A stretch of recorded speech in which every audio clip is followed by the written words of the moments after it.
Hello everyone, and welcome to a video detailing how the token risk analysis on the Aegis dApp works. The risk analysis is an informative metric that helps you determine your risk exposure. It can be used to pinpoint potential threats, whether they're monetary or technical.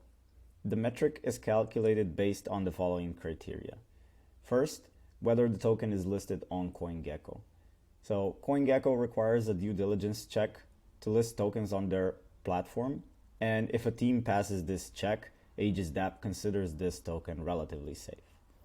Next is the number of token holders. This metric can be indicative of the token's stability and security.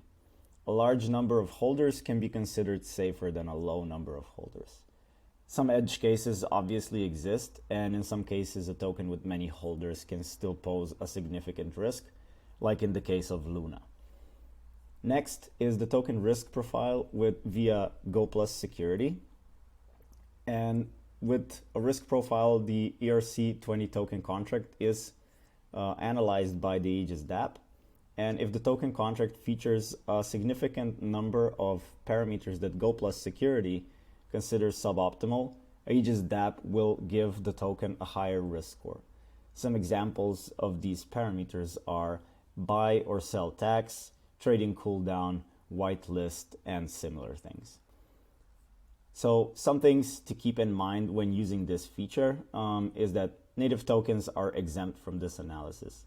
Aegis dApp doesn't assign any risk score to these because they're generally considered safe.